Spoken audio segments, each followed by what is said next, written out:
नमस्कार। Open set definition हो गई थी, थ्योरम्स चल रही थी और थ्योरम्स में हम आज स्टार्ट कर रहे हैं थ्योरम 2.04। एक दोरिक समष्टि में विवृत समुच्चयों का एक स्वेच्छ संग्रह का संघ समुच्चय एक विवृत समुच्चय होता है। ये हमें प्रूव करना है।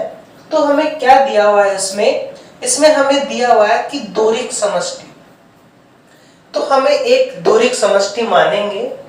फिर कह रहा है कि विवृत समुच्चय है उनका स्वेच्छ संग्रह का संघ मतलब यूनियन, संघ समुच्चय एक विवृत समुच्चय होता है। तो इसे हम पहले मानेंगे। हमने क्या माना, इसे हम प्रूव कर रहे हैं। तो सबसे पहले हमें एक दोरिक समष्टि चाहिए, तो हमने माना XD एक दोरिक समष्टि है। माना XD एक दोरिक समष्टि है, तो XD को हमने एक दोरिक समष्टि मान लिया। अब आगे क्या कह रहा है, विवृत समुच्चय।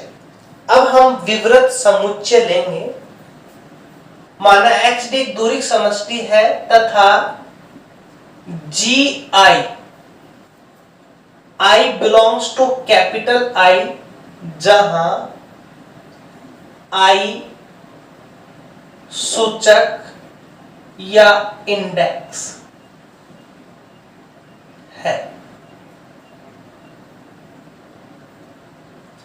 हमने क्या माना, हमने मान लिया कि जो GI है ये क्या कह रहा है, विवृत समुच्चयों का हमें एक संघ लेना है। तो हमने मान लिया कि विवृत समुच्चय है I कैपिटल I में बिलोंग्स कर रहा है, जहां I सूचक है, इंडेक्स है। अब जैसे कैपिटल N है ये नेचुरल नंबर को बिलोंग्स करता है, R रियल नंबर्स को बिलोंग्स करता है, C कॉम्प्लेक्स नंबर को बिलोंग्स कर रहा है। तो यहां हम किसी पर्टिकुलर को नहीं ले रहे, यहां स्वेच्छ संग्रह बता रहा है, वो कोई भी हो सकता है, नेचुरल नंबर हो सकता है, इंटीजर हो सकता है, रियल नंबर में हो सकता है, कॉम्प्लेक्स में हो सकता है। तो हम इन सभी से फ्री एक कॉमन वर्ड बोल देते हैं I, जिसको हम इंडेक्स या सूचक बोल देते हैं।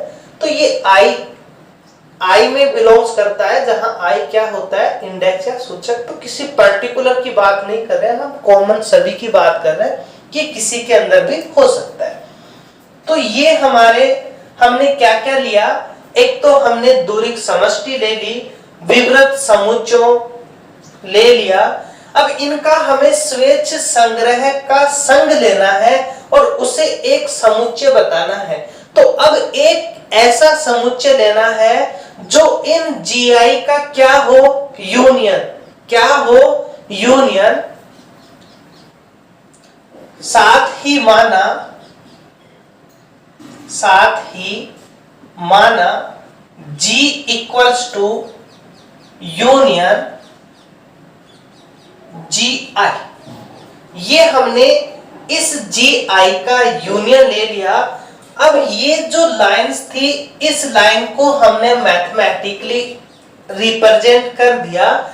दोरिक समष्टि हमने ये मान ली, विवृत समुच्चयों का स्वेच्छ संग्रह है तो हमने GI लिए विवृत समुच्चय।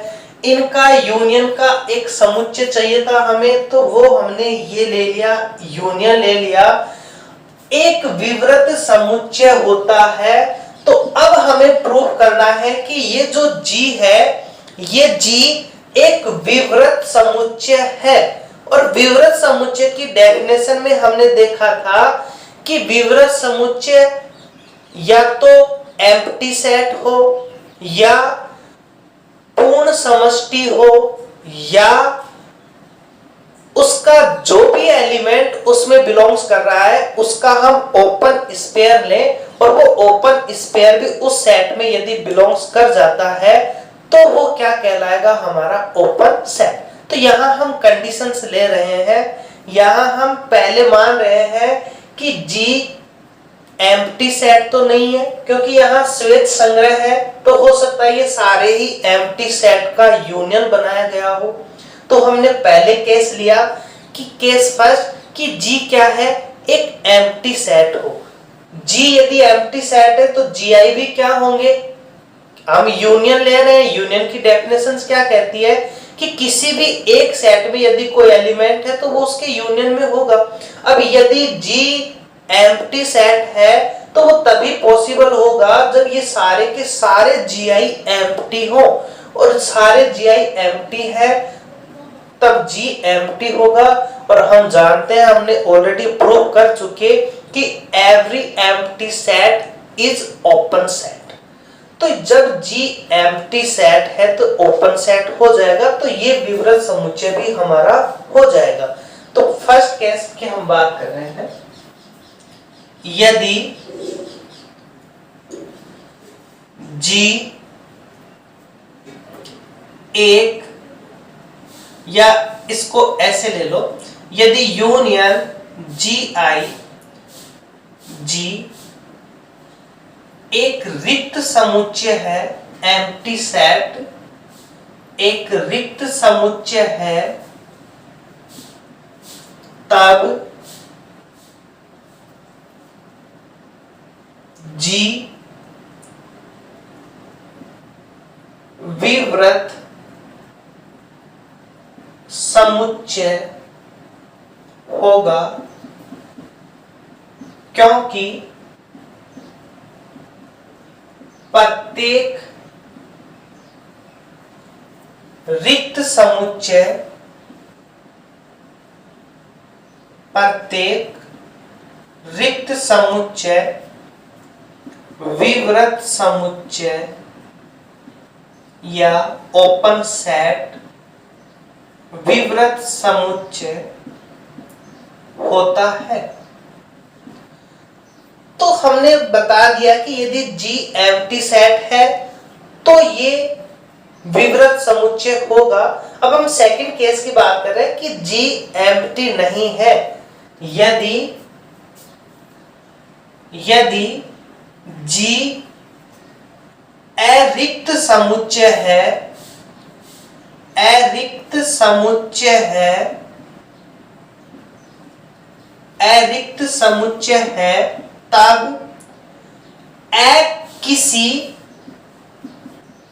किसी x बिलोंग्स टू G के लिए, तब हम कोई एक एलिमेंट x G के अंदर ले रहे हैं, और यदि हम ये प्रूव कर दें कि इसका ओपन स्पेयर भी G में बिलोंग्स कर गया, तो हमारी थ्योरम कंप्लीट हो जाएगी। क्योंकि किसी x का मतलब x हमने आर्बिट्रेरी स्वैच्छिक लिया है।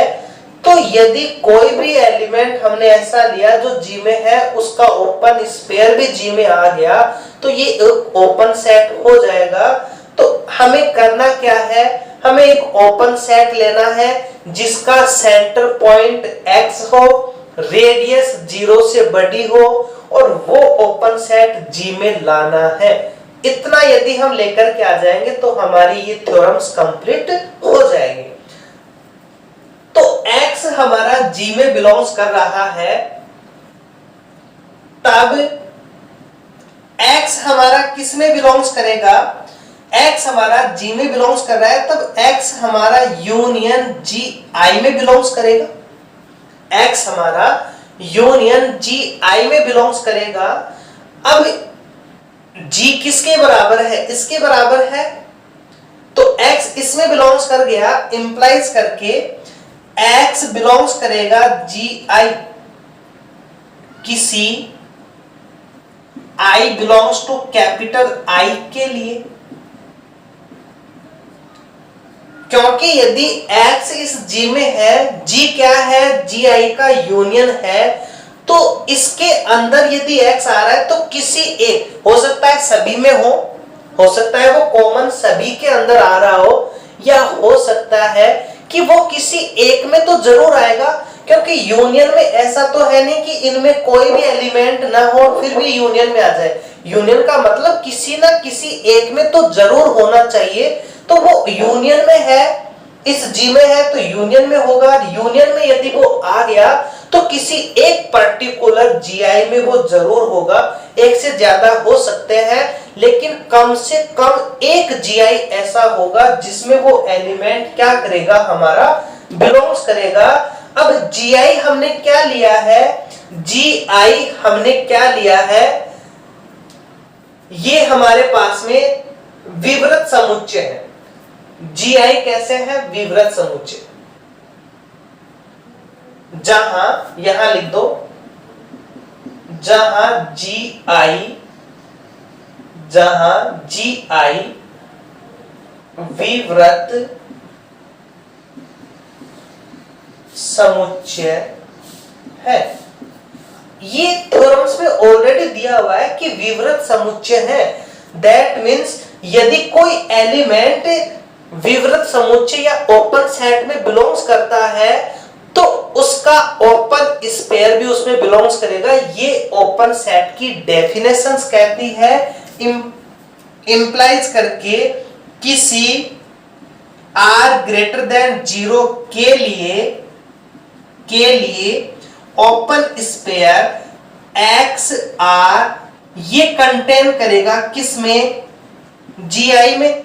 और GI ये रहा हमारा, ये GI किसमें है, कैपिटल G में। दैट मीन्स GI किसमें कंटेन होगा, G में। या आप नेक्स्ट लिख दो, इंप्लाइज करके open sphere x r next किसी r ग्रेटर देन 0 के लिए ओपन स्पेयर x r ये हमारा कंटेन है GI में, और GI कंटेन है किसमें, G में। GI किसमें कंटेन है, G में, क्योंकि ये इसका यूनियन का जो सेट बनेगा उसके इक्वल है। एंड लास्ट हम इंप्लाइज करके लिख देंगे कि r ग्रेटर देन 0 के लिए SXR ये कंटेन है हमारा G में। इसका मतलब हमने क्या प्रूव कर दिया, हमने ये प्रूव कर दिया कि कोई भी एलिमेंट यदि G में है तो उसका ओपन स्पेयर भी G में होगा। इंप्लाइज करके हमने क्या प्रूव कर दिया, हमने ये प्रूव कर दिया कि ये जो G है एक विवृत समुच्चय है। हमने क्या प्रूव कर दिया, हमने प्रूव कर दिया कि G एक विवृत समुच्चय है। नेक्स्ट थ्योरम 2.05 है, एक दोरिक समष्टि। यहां भी हमें एक दोरिक समष्टि दी हुई है। विवृत समुच्चय है का प्रत्येक यहां परिमित, ओके, क्या दिया हुआ है, यहां परिमित दिया हुआ है, फाइनाइट। सर्वनिष्ठ मतलब अंतर, इंटरसेक्शन निर्धारण एक विवृत समुच्चय होता है। अभी हमने यूनियन के लिए प्रूव किया था, इस बार हमें इंटरसेक्शंस के लिए प्रूव करवा रहा है। यूनियन में कोई कंडीशंस नहीं है, फाइनाइट भी हो सकते हैं, इनफाइनाइट भी हो सकते हैं, बट यहाँ यदि इंटरसेक्शन ले रहा है तो कंपलसरी होना चाहिए फाइनाइट।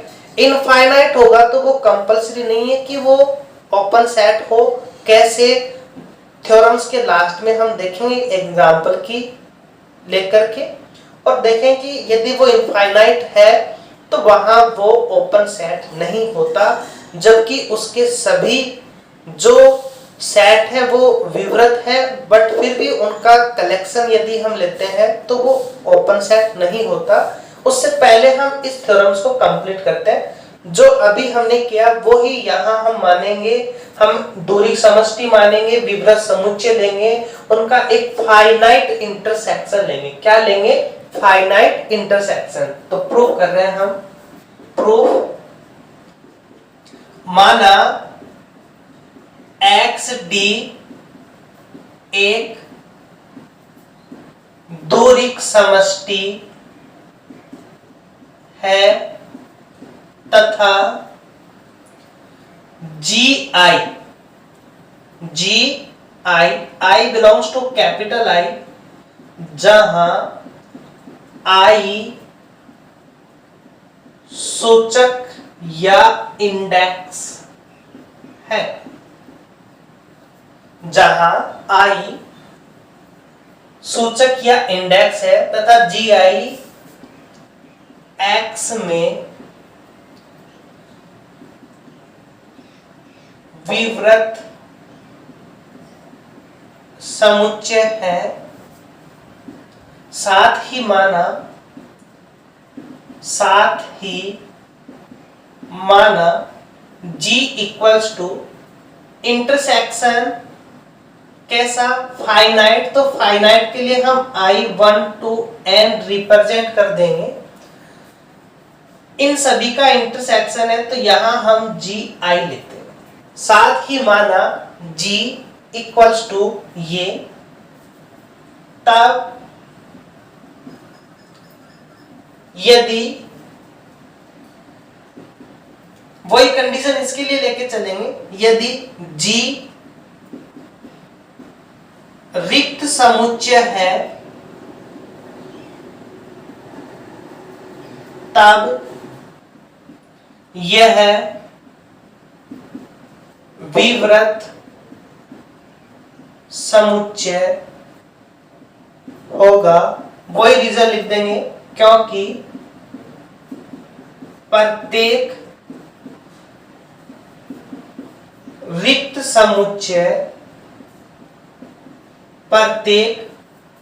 समुच्चय विवृत समुच्चय होता है तथा यदि G एक अरिक्त समुच्चय है तब किसी x बिलोंग्स टू G के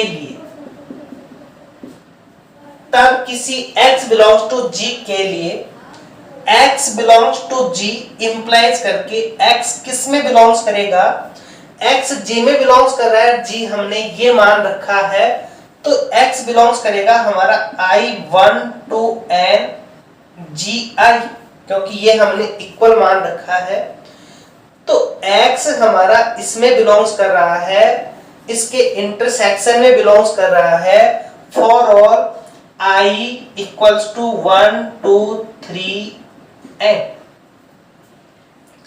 या यहां पे लिख दो इंप्लाइज करके x बिलोंग्स करेगा हमारा GI for all I 1 2 3 N, इसके इंटरसेक्शन में बिलोंग्स कर रहा है। इंटरसेक्शन की क्या होती है कंडीशन कि यदि उसके इंटरसेक्शन में बिलोंग्स कर रहा है तो वो उसके प्रत्येक सेट में बिलोंग्स करना चाहिए, इसलिए हमने यहाँ फॉर ऑल लगाया है, किसी के लिए नहीं लिखा। यूनियन में हमने किसी के लिए लिया था, यहाँ हम फॉर ऑल लगा रहे हैं क्योंकि वो सभी में होना चाहिए तभी वो बिलोंग्स करेगा इस G के अंदर।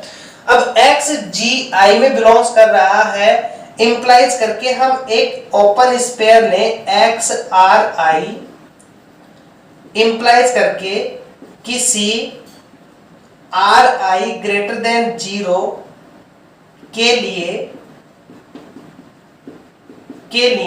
किसी R I ग्रेटर देन 0 के लिए open sphere x R I ये कंटेन होगा हमारा G I में, क्योंकि G I एक विवृत समुच्चय है।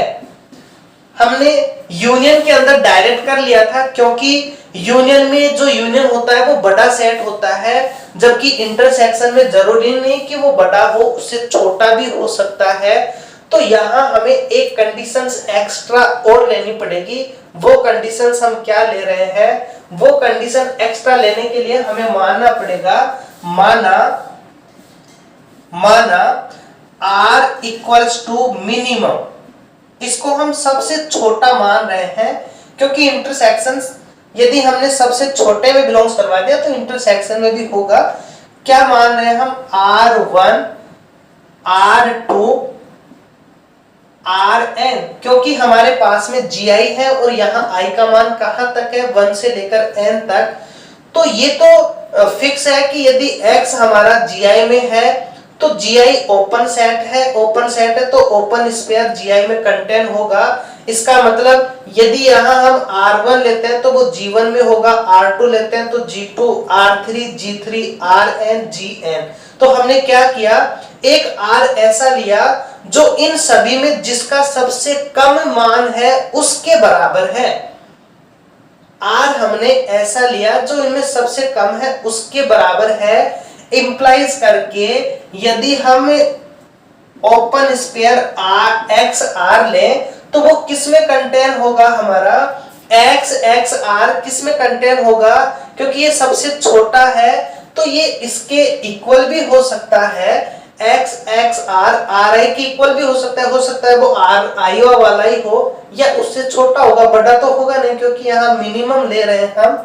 तो ये हमेशा कंडीशन होगी x r i की। r इन सभी में सबसे कम है तो हो सकता है कि r हमारा, यदि हम r1 के लिए लें तो r1 और r दोनों बराबर हो, क्योंकि लेंगे तो हम इनमें ही कोई एक, तो उसका मान इक्वल भी हो सकता है और बाकी से छोटा भी हो सकता है। तो ये हमारे पास में कंडीशन आ गई। और ये जो x r है ये कंटेन है हमारा x r i for all i equals to 1 to n। तो ये सभी i के लिए ये प्रॉपर्टी फॉलो करेगा, इंप्लाइज करके ओपन स्पेयर x r, ये हमारा x r i में कंटेन है और x r i किस में है, हमारा g i में। तो ये बनेगा हमारा कंटेन होगा s x r i, ये कंटेन होगा हमारा gi for all i 1 to n। तो यदि ये इसके सभी i के बिलोंग्स कर रहा है तो इसके इंटरसेक्शन में भी बिलोंग्स करेगा। तो इसके आगे हम यहां से इंप्लाइज करके s x r, ये कंटेन होगा हमारा gi का इंटरसेक्शन हम ले i बराबर 1 to n gi, क्योंकि यहाँ फॉर ऑल ली है, फॉर ऑल कंडीशन हटेगी इंटरसेक्शन आएगा, इंप्लाइज करके s x r, ये कंटेन हो जाएगा हमारा, ये हमने किसके इक्वल माना है, g के। और यही हमें प्रूव करना था कि कोई एलिमेंट यदि इस g में बिलोंग्स कर रहा है, यदि एलिमेंट इसे बिलोंग्स कर रहा है उसका ओपन स्पेयर यदि इसमें बिलोंग्स कर जाए तो g हमारा एक ओपन सेट होगा, g हमारा एक ओपन सेट होगा। अब हम एक एग्जांपल की लेकर के प्रूव करते हैं कि इसका जो इंटरसेक्शन यदि इनफाइनाइट हो उसके लिए ये फॉलो नहीं करता। तो एक एग्जांपल से लेते हैं हम,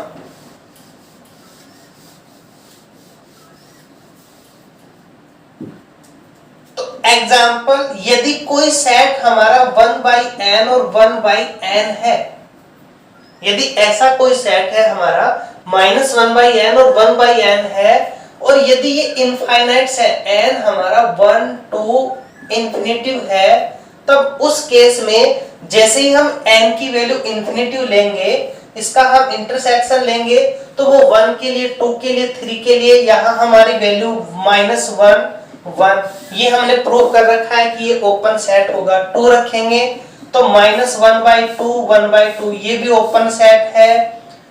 3 पे -1/3 1/3, ऐसे हम चलते जाएं तो लास्ट में हमारे पास में क्या वैल्यू बनेगी, -1/∞ 1/∞, और इसका मान क्या होगा हमारा -0 0, और ये एक ही एलिमेंट होगा हमारा 0। अब यदि हम इन सभी का इंटरसेक्शन लेते हैं तो इसमें जो 0 होगा इसमें भी जीरो जीरो सभी में जीरो होंगे क्योंकि माइनस से प्लस जाएंगे, माइनस से प्लस के बीच में जीरो होगा। तो इन सभी का यदि हम इंटरसेक्शन लेते हैं I one to infinity minus one by N तो हमारे पास एक सेट आएगा सिंगलेटन सेट जीरो। जब एक ये एलिमेंट होगा जीरो और ये हमने ऑलरेडी देख रखा है कि यदि कोई एक ही एलिमेंट है तो वो ओपन सेट नहीं होगा क्योंकि यहाँ हमने इस पॉइंट को ड्रॉ किया जीरो।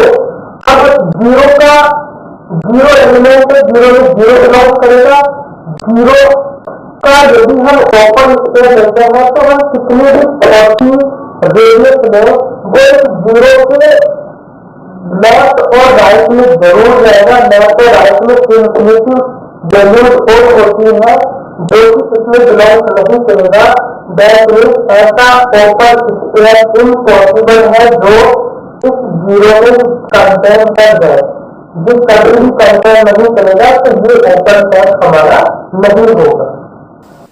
नेक्स्ट थ्योरम है थ्योरम 2.06 किसी दोरिक समष्टि। तो यहां हमें दोरिक समष्टि है, नहीं दी हुई तो हम मान लेंगे, का एक उप समुच्चय। इस दोरिक समष्टि का हमें एक उप समुच्चय लेना है, विवृत होगा यदि और ये केवल यदि, तो दोनों पार्ट प्रूव करने होंगे हमें। यह विवृत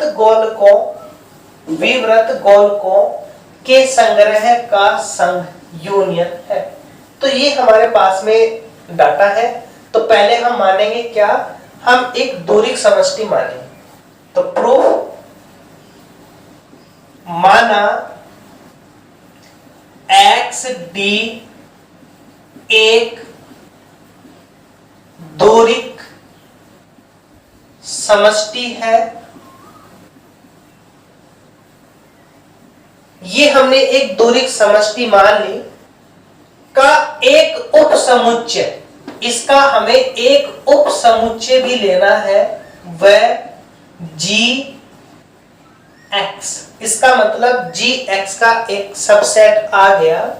ये हमने उप समुच्चय ले लिया। अब हमें क्या लेना है, विवृत गोलक भी बताने हैं तथा विवृत गोलक मतलब एस एक्स आर विवृत गोलक है। तो एस एक्स आर हमने ओपन स्पेयर मान लिए। ये हमें मानने थे क्योंकि इनकी हेल्प से हम प्रूव करेंगे। अब क्या कह रही है थ्योरम कह रही है किसी दोरिक समष्टि का एक उप समुच्चय विवृत है। दैट मींस जी एक विवृत समुच्चय होगा यदि और ये केवल यदि यह विवृत गोलकों के संग्रह का संघ है। तो हमें क्या प्रूव करना है, एक बार हमें प्रूव करना है कि जी विवृत गोलक कौन से हैं, ये इनका संघ, इसका मतलब यूनियन एस एक्स आर। और ये जो एक्स है ये जी में बिलोंग्स करने चाहिए, ये जी में बिलोंग्स करने चाहिए। एक बार हमें ये प्रूव करना है, एक बार हम ये लेकर के चलेंगे और जी को विवृत समुच्चय प्रूव करेंगे। तो एक बार हम क्या लेकर के चल रहे हैं, पहले हम ये मान के चल रहे हैं कि इसका जो उप समुच्चय है वो क्या है, विवृत। तो माना जी एक विवृत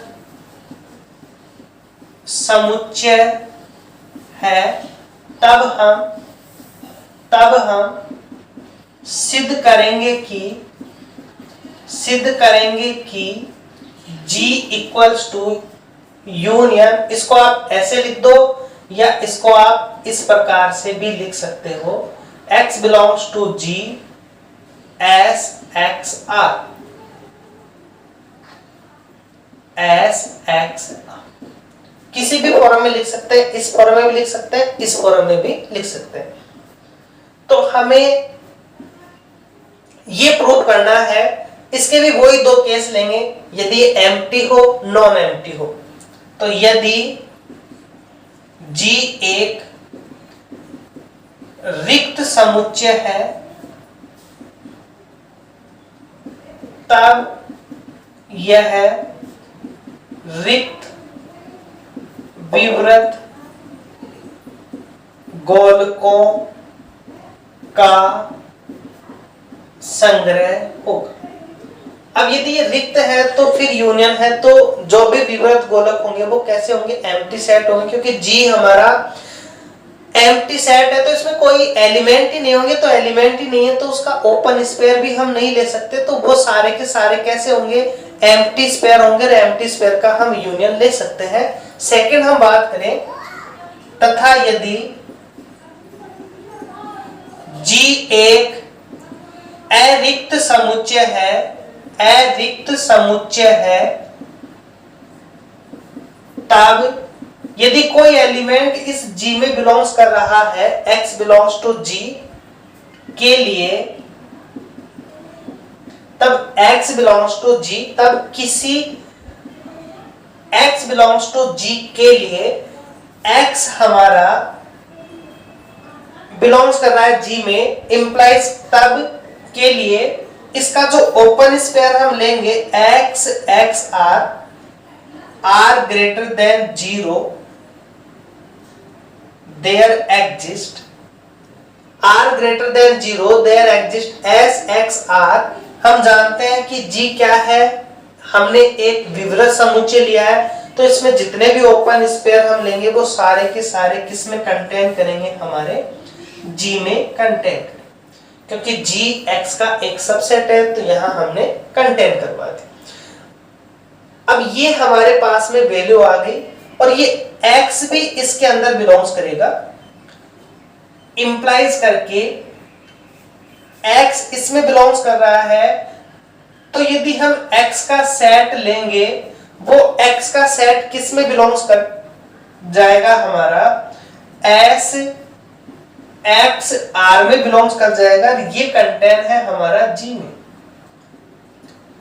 कोई यदि एलिमेंट आपका किसी सेट के अंदर हम बिलोंग्स करवाते हैं, बट यदि हम उसे एक सेट बोल दें, पर्टिकुलर एलिमेंट बिलोंग्स करता है, एलिमेंट हमेशा सेट में बिलोंग्स करेंगे, लेकिन यदि हमने इसको एक सेट बोल दिया, जैसे ये एक सेट बन गया, कैसा, एक एलिमेंट का, ये सेट हमेशा इसमें बिलोंग्स नहीं करेगा, सेट सेट में बिलोंग्स नहीं करता, सेट सेट में कंटेन करेगा, क्या करेगा, कंटेन।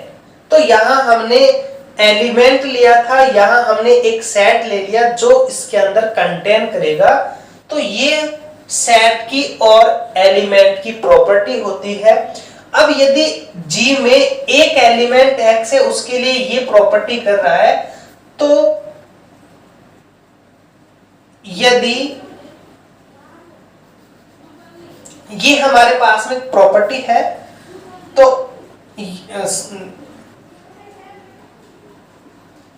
समीकरण 1, G के सभी अवयवों के लिए सत्य होगा। यदि G में एक एलिमेंट है, उसके लिए ये हो रहा है, तो G में जितने भी एलिमेंट होंगे उन सभी के लिए ये प्रॉपर्टी फॉलो करेगा, क्योंकि यहां हमने आर्बिट्रेरी लिया है। अतः union X belongs to G single term X, ये कंटेन करेगा, यहां X है तो यहां हम लिख सकते हैं union X belongs to G open sphere X R, ये हमारे पास में कंटेन हो गया G में। यहां हमने क्या किया कि X में जितने भी एलिमेंट है उन सभी एलिमेंट्स का हम यूनियन लें, जितने भी एलिमेंट है उन सभी एलिमेंट का हम यूनियन लें, तो G में जितने भी एलिमेंट उन सभी का यूनियन हम लेंगे तो हमें क्या मिल जाएगा, G मिल जाएगा, क्योंकि सारे के सारे एलिमेंट यूनियन में है। तो यहां से हमारे पास में क्या वैल्यू आई, इसका मान बनेगा हमारा G, और ये सबसेट हो गया union X belongs to G open sphere X R contain हो गया G में। इसका मतलब ये ओपन स्पेयर का जो यूनियन है वो G से बड़ा या बराबर है और G से छोटा या बराबर है, दैट मीन्स ये G के बीच में है। तो G से बड़ा और G से छोटा तो हो नहीं सकता, ये प्रॉपर्टी तभी फॉलो करेगा जब ये G के बराबर हो। कोई तीसरा एलिमेंट फर्स्ट और सेकंड के बीच में आ रहा है और यदि इक्वल है तो तभी वो फॉलो करेगा, यदि ग्रेटर है तो नहीं कर पाएगा वो। तो यहां से हमारे पास में क्या वैल्यू आ गई, G इक्वल आ गया किसके, union X belongs to G open sphere XR। और ये हमें प्रूव करना था कि यदि G विवृत समुच्चय है तो ये प्रॉपर्टी फॉलो करेगा। सेकंड हम इसका कन्वर्जली पार्ट लें तो कन्वर्जली पार्ट के अंदर हमारे पास जो वैल्यू आ रही है वो वैल्यू इसका विलोमतः हम लें कन्वर्जली, तो यहां से हमने मान लिया, क्या माना, माना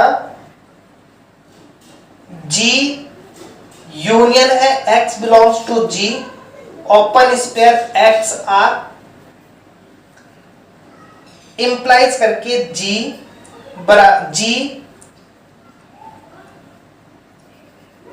यहां से चूंकि या सिंस XR विवृत गोलक है तथा G विवृत गोलकों का संग्रह या यूनियन है जो कि एक विवृत समुच्चय होता है। ये हमने स्टार्टिंग में प्रूव कर दिया था कि यदि कोई ओपन सेट है तो उसका यूनियन भी ओपन सेट होगा। यहाँ ये एक ओपन सेट है, इसका हम यूनियन लेंगे वो भी हमें ओपन मिलेगा होता है। अतः G एक विवृत समुच्चय होगा। तो यहां से हमने इसके दोनों ही पार्ट प्रूव कर दिए। फर्स्ट G को हमने ओपन सेट मानकर चले और इसे हम यूनियन में कन्वर्ट कर दिया। सेकंड हमने यूनियन मान के चले और इसको हमने ओपन प्रूव कर दिया। क्यों? क्योंकि SXR ओपन है, हम जानते हैं कि ओपन का यूनियन लेंगे वो भी ओपन होगा और यूनियन ओपन है, दैट मींस यूनियन किसके बराबर है, G के, तो G भी हमारा क्या हो जाएगा, एक ओपन हो जाएगा। लास्ट थ्योरम है आज के लेक्चर की, थ्योरम 2.0 है। इसमें कह रहा है एक दोरिक समष्टि में हमें प्रूव करना है एकल समुच्चय या सिंगलटन सेट। एकल समुच्चय का पूरक समुच्चय मतलब कॉम्प्लीमेंट्री सेट क्या होगा, विवृत होगा। तो एक तो हमें ये प्रूव करना है कि दोरिक समष्टि में कोई एकल समुच्चय है उसका पूरक सेट कैसा होगा, विवृत। और इसमें यह भी पूछा गया है व्यापक रूप में, जनरली प्रत्येक परिमित समुच्चय का पूरक समुच्चय विवृत होगा। तो हमें यहाँ दो चीज प्रूव करवा रहा है, एक तो सिंगलटन सेट के लिए और एक फाइनाइट सेट के लिए। तो पहले हम सिंगलटन के लिए प्रूव करेंगे। तो हमने माना जो हमें जिस जिसकी रिक्वायरमेंट होगी वो हम मान लेंगे। तो माना हमें एक दोरिक समष्टि चाहिए, तो माना XD एक दोरिक समष्टि है। मान लिया हमने कि XD एक दोरिक समष्टि है, हमें एकल समुच्चय भी चाहिए तथा एकल समुच्चय मतलब ऐसा सेट जिसमें केवल एक ही एलिमेंट है तथा X एकल समुच्चय है, एकल समुच्चय है। तब क्या कह रहा है, इसका पूरक समुच्चय, तब X का पूरक मतलब डैश क्या होगा, कैपिटल X माइनस X। तब x डैश ये होगा हमारे पास में। अब ये हमें विवृत प्रूव करना है, इसका मतलब इसे हमें विवृत प्रूव करना है। वही प्रॉपर्टी एक बार हम एम्प्टी मानेंगे, एक बार नॉन एम्प्टी मानेंगे, ओपन स्क्वायर इसमें बिलोंग्स करवा देंगे। तो पहले हम मान रहे हैं यदि x का जो सिंगलटन सेट है उसका पूरक यदि x रिक्त समुच्चय है तब यह एक विवृत समुच्चय होगा। तब यह एक विवृत समुच्चय होगा यदि x का सिंगलटन सेट का पूरक रिक्त समुच्चय नहीं है, अरिक्त समुच्चय है, तब किसी x तो हमने ले ही लिया, तो कोई दूसरा एलिमेंट हम y लेंगे, y एलिमेंट ले रहे हैं तो वो सेट में बिलोंग्स करेगा। तब किसी y belongs to x dash के लिए